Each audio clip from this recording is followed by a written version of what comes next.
Bonjour à tous, nous sommes samedi 21 septembre. Euh, Encore un lourd tribut payé par les femmes. Plusieurs assassinats cette semaine, au moins deux je crois, si ce n'est plus. Coups de couteau sur des pauvres femmes.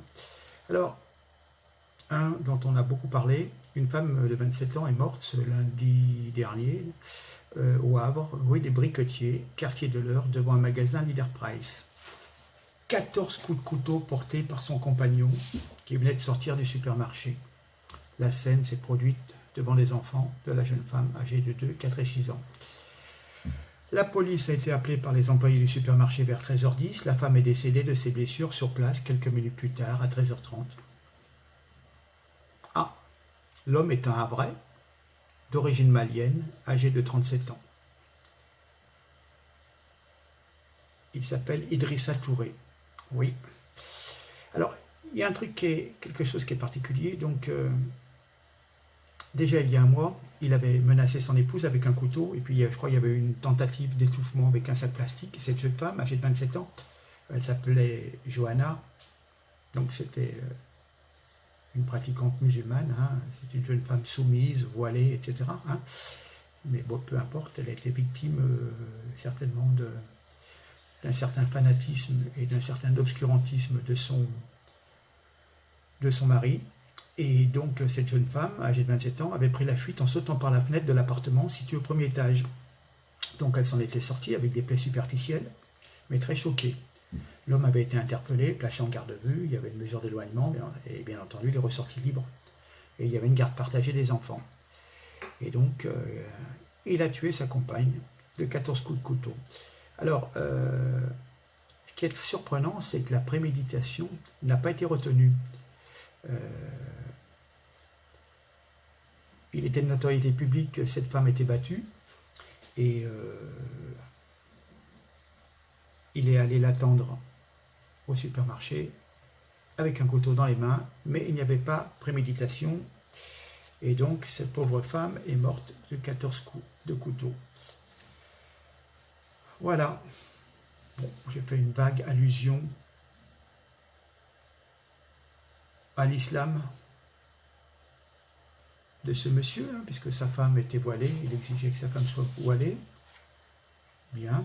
Je pensais qu'elle devait être une Française convertie, mais bon, peu importe.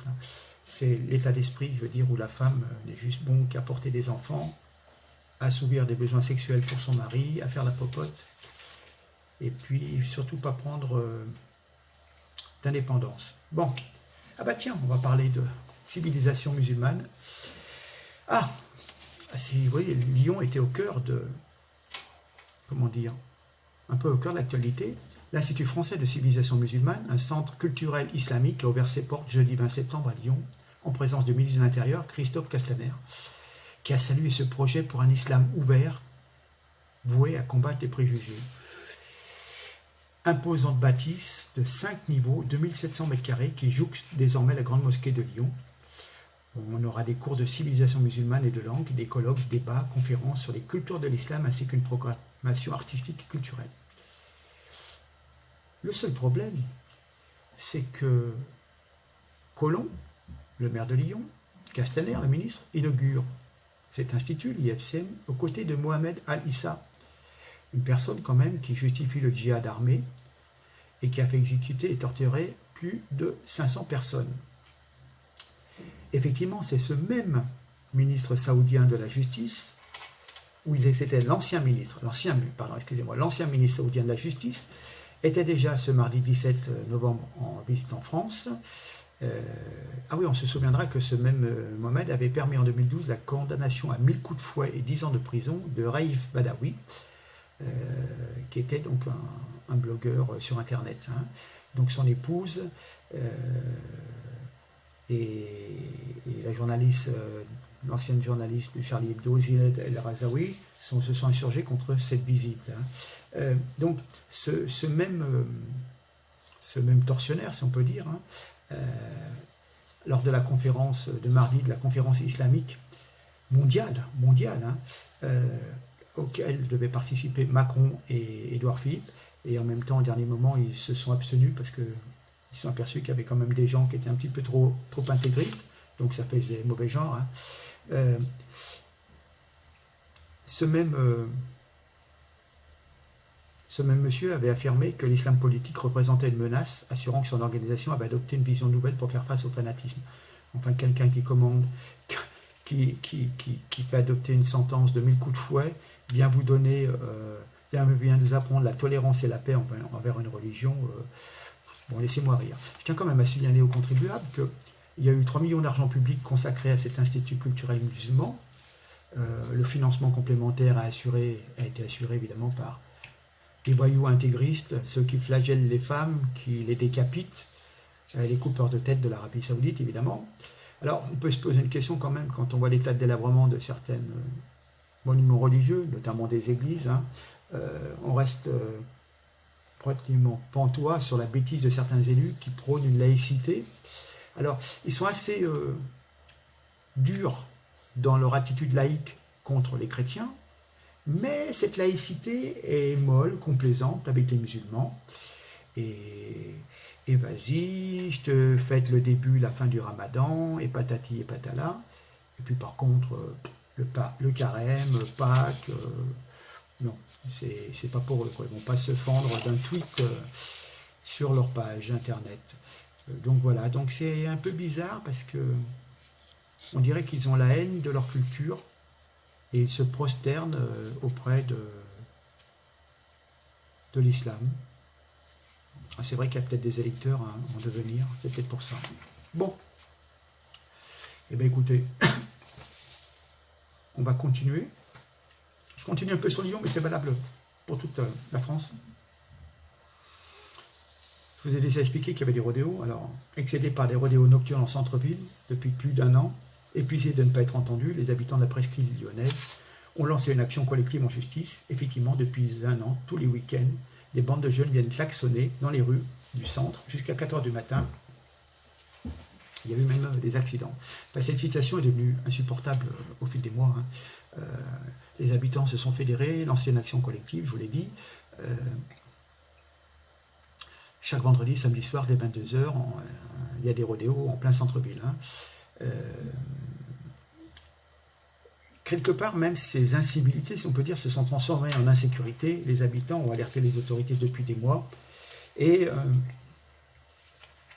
un habitant a fini par lancer de sa fenêtre un projectile. Oh, c'était un préservatif rempli, je crois, de glaçons sur l'un des pare-brises. Et donc, les conducteurs, hein, les fauteurs de troubles, ont décidé de s'en prendre aux habitants. Ils ont littéralement explosé les portes de l'immeuble. Ils sont montés en courant dans les escaliers et ont tapé contre les portes comme des fous.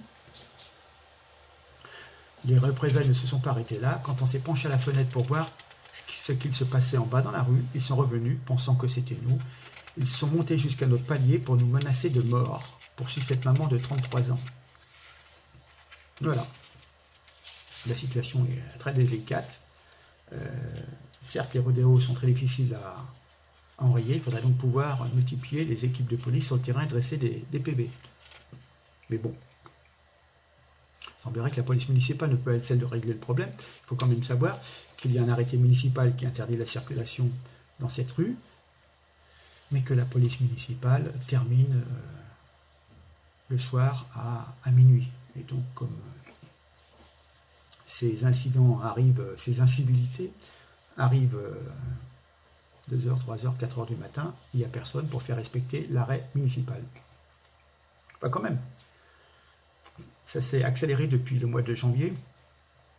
Des jeunes à bord de grosses cylindrées qui klaxonnent non-stop de 22 h à 4 h du matin, des conducteurs qui font chauffer le bitume, grillant les feux rouges ou s'arrêtant au milieu de la rue pour bloquer volontairement la circulation. Ils ont les vitres ouvertes, sont assis sur le capot et boivent de l'alcool en roulant. Un sentiment d'impunité. Franchement, et malgré 2-3 petits rendez-vous à la mairie de l'arrondissement, mairie centrale, rien n'est fait. Ils n'ont peur de rien. Voilà la constatation des habitants. Vous m'avez compris, c'est un laxiste. Il y a des gens qui sont en place depuis des années, qui ne sont pas à l'écoute, au bout d'1 an, de leurs concitoyens. Je Bah tiens, en parlant, je vais vous citer un autre truc, c'est au niveau des trafiquants de drogue. Dessine. Il y a un quartier qui s'appelle le Preney, et on se croirait dans les favelas brésiliennes. Depuis 5 ans, c'est l'enfer. Les habitants du 10 rue Sully, dans le quartier du Preney, vivent un vrai sentiment d'insécurité dans et devant leur immeuble. Il y a des squats et des trafics de drogue. Ils nous disent, on est la première tour derrière les commerces de l'Esplanade, notre allée est centrale pour les dealers bien à l'abri et proche des actes de circulation pour s'enfuir. Les groupes de jeunes se battent pour tenir ce point de vente et nous, comme d'habitude, on subit. Lâche les locataires d'Est Métropole Habitat, dont certaines familles sont ici depuis des décennies.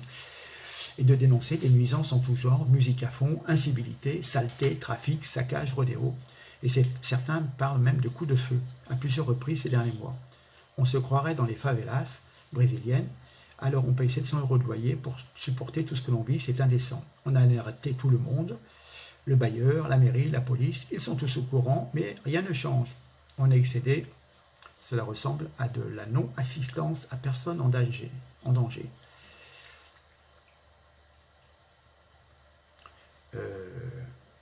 Les candidats de ce quartier sont nombreux pour tenter d'échapper à ce sentiment d'insécurité et donc changer d'appartement en location. Voilà. On va toujours se rattacher. On a eu une nouvelle et il fallait quand même rendre un petit hommage. En début de semaine, nous avons une information qui nous dit le petit Nolan, intoxiqué par un steak en 2011, est mort. Après 8 ans de calvaire, le petit Nolan, intoxiqué par un steak haché de chez Lidl, quand il avait 23 mois, est décédé suite de cette intoxication. Un long supplice car il n'a pas arrêté de souffrir, les membres qui se déformaient, les os qui se cassent, il a dû subir différentes interventions chirurgicales et ne pouvait plus manger, déglutir, parler, se mouvoir car il n'avait plus de coordination. Il était alimenté par sonde et toutes ces pathologies n'ont fait que s'aggraver et ont complètement détérioré son état de santé. Pourquoi? Eh bien parce qu'il y avait des steaks hachés contaminés par la Bacteria E. coli et distribués par Lidl qui avait rendu gravement malade une quinzaine d'enfants dans les Hauts-de-France. Et ce petit Nolan avait gardé de graves séquelles. Voilà. Mais n'oublions pas aussi qu'il y a une grosse partie de la viande avec un abattage rituel. Et celle-ci est servie dans les cantines. Dans les cantines de nos écoles, je pense également à Lyon, avec la complicité parfois d'élus qui ne font pas la preuve d'une grande compétence et ne font pas attention à la provenance de cette viande qui a été tuée d'une façon rituelle. Et pourquoi? C'est pas parce que ah mon Dieu, c'est la viande, c'est les Arabes, patati patala. C'est pas un truc primaire. Simplement, les risques de la consommation, je vous le dis pour que vous ayez l'information et vous allez comprendre quelques éléments techniques qui vont vous faire comprendre le pourquoi de la viande halal. On sectionne l'œsophage et la trachée de l'animal qui n'est pas étourdi. Et donc, il existe un important risque de projection du contenu gastrique sur les parties avant de l'animal qui sont souvent utilisées pour les steaks hachés. Or, si vous voulez, le contenu est riche en bactéries. L'estomac est une source importante de contamination. Il peut provoquer des risques sanitaires graves dus à la présence de germes d'origine digestive, comme les E. coli, justement, que l'on trouvera ensuite dans les assiettes.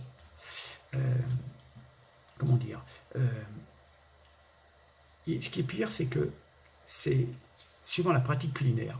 Je vous explique. Généralement, les musulmans ne mangent pas la viande crue ou très saignante. Ils font plutôt de la viande cuite,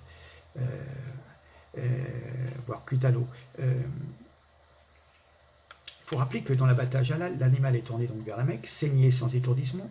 Il est pratiqué une large incision de la gorge jusqu'aux vertèbres, sectionnant donc tous les organes de la zone veine, jugulaire et carotide pour la saignée, mais aussi la trachée, et l'œsophage. Donc, il y a des conséquences anatomo-physiologiques suivantes. Une régurgitation du contenu de l'œsophage, du contenu de l'estomac par l'œsophage, lequel se trouve anatomiquement juste à côté de la trachée qui va vers les poumons. Donc, quand ça remonte, ça recoule dans les poumons. Hein. En plus, l'animal continue à respirer même très fort du fait de l'agonie qui peut durer un quart d'heure. Donc, ces matières souillées, riches en germes de toutes sortes, sont rentrées dans les poumons. Alors, ces matières donc, vont jusqu'aux alvéoles pulmonaires et larguent leurs germes dans le sang pendant qu'il y a encore l'agonie. Donc, il y a un risque important de contamination de la viande. Et puis, comment dire, la longueur de l'agonie entraîne aussi des soubresauts violents de l'animal, accompagnés de défécation, d'émissions d'urine, le tout éclabissant toute la zone d'abattage. Hein, évidemment, ça part de tous les côtés. Et donc, urine, défécation, voilà. On voit bien donc les conséquences pour la sécurité alimentaire des consommateurs. Et puis alors, si on rince au jet d'eau, au contraire, on étale encore plus les germes. Hein. Donc voilà. D'ailleurs, il y a un règlement européen sur la sécurité alimentaire, le CEE 853/2004, qui nous dit la trachée et l'œsophage doivent rester intacts lors de la saignée. Mais il y a une dérogation pour l'abattage rituel. Ce qui est compliqué, c'est que selon les estimations récentes, 50% environ de la viande consommée est maintenant halal, car si les musulmans sont encore minoritaires, ils ne consomment que certains morceaux. Et on ne peut pas laisser perdre le reste de la carcasse. Et de plus, donc, pour les industriels, il est plus simple et profitable de n'avoir qu'une seule chaîne d'abattage. Ainsi, les bêtes entières qui seront consommées hors du marché halal sont néanmoins égorgées selon ce rite oriental. Donc, quelque part, on enfreint le sacro-saint principe de précaution pour respecter une pratique religieuse un peu exotique, voire irrationnelle, insoutenable sur tous les plans, également sur le bien de l'animal. Hein. Et on peut se poser la question si les actuelles dérogations de la réglementation à la réglementation européenne permettant cet abattage rituel, est-ce que c'est acceptable? Il y a une multiplication des cas de toxi-infections alimentaires et surtout des non-musulmans. Ils sont inconscients de ces risques et dont les habitudes culinaires les amènent à consommer la viande beaucoup moins cuite que les musulmans. Et donc, en fin de compte, ce sont les non-musulmans qui mangent du halal qui se retrouvent le plus souvent contaminés, intoxiqués. Hein. Je vous rappelle également qu'on a eu gros problème avec la fameuse viande polonaise frauduleuse. Et on vous avait expliqué qu'il y avait 145 kg de viande qui avait été mélangée à des viandes de différentes origines. Ça a été intégré à un ensemble de 2 tonnes et demie de viande. On vous a bien dit, hein, c'est parti dans des dizaines de restaurants et de boucheries à l'époque. Et la viande, je crois que c'était en février 2019. Hein. Mais bon, cette viande était impropre à la consommation. Et voilà. Alors, on nous a dit le risque bactérien étant écarté par la cuisson. Oui, tout dépend, hein, parce que si c'est saignant, eh ben, vous allez vous intoxiquer. Je vais revenir.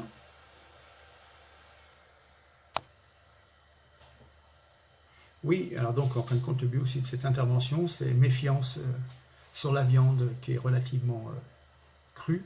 Et rendre un petit hommage à ce petit garçon qui a consommé de la viande. C'était ses premiers steaks, il avait 23 mois et ça l'a intoxiqué. Et pendant 8 ans, il a vécu un calvaire.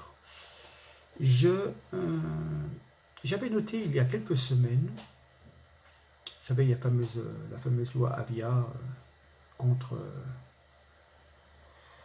les critiques de la religion, surtout contre les critiques de l'islam, hein, on n'a plus le droit de dire quoi que ce soit. Et je me suis aperçu il y a quelques semaines qu'il y a des sites qui vendent des t-shirts. Et ces t-shirts, il est appelé à brûler les églises. C'est-à-dire que c'est marqué « Burn your local church », c'est-à-dire « brûle ton église d'à côté ». Voilà. Donc si vous voulez, on a des des sites internet qui se permettent, si vous voulez, de scruter nos publications Facebook pour trouver le moins de prétextes à nous traîner devant les tribunaux pour incitation à la haine ou l'apologie du terrorisme, ou justement quand on se bat contre un certain islamisme ou un manque de souveraineté de certains politiques, on va être jugé. Et par contre, sur Amazon, vous tapez Burn Your Local Church et donc vous l'avez en direct également, toujours avec le même logo, soit sur Amazon, et c'est vendu depuis 2018. Voilà, donc vous avez un logo avec une église en flammes. Alors, imaginez un site vendant des t-shirts appelant à brûler la mosquée près de chez vous. Que dirait-on? On dirait, oh là là. Et puis là, ben non, où est la justice? Le gouvernement est complice. On a le droit donc d'avoir des t-shirts appelant à brûler des églises. Voilà. Je vous rappelle que je m'occupe toujours d'une liste pour les élections à la métropole de Lyon.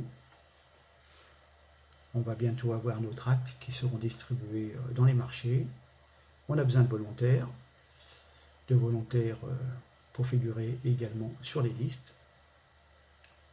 J'ai de bons échos concernant l'article qui est paru dans le journal local Le Progrès.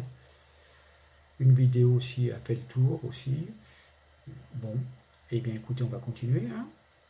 On va continuer parce qu'on ne va pas laisser des gens repasser, des gens qui sont au pouvoir depuis 18 ans. On s'aperçoit qu'au bout d'un an, ils n'ont toujours pas réagi aux problèmes des citoyens de centre-ville et des commerçants qui ont de graves problèmes, qui ont une demande de payer de plus en plus de charges, et on fait tout pour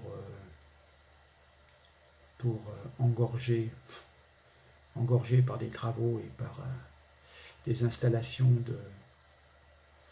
inadéquates de SDF, de migrants sur des espaces publics. Et on peut dire que ça ne va vraiment pas du tout. Donc je vous laisse, je vous dis à très bientôt en début de semaine. Je vous souhaite un bon samedi, un bon dimanche. À très bientôt, merci de liker, de partager, de vous abonner et rejoignez-moi pour ma liste sur la région lyonnaise. Encore merci, à bientôt. Au revoir.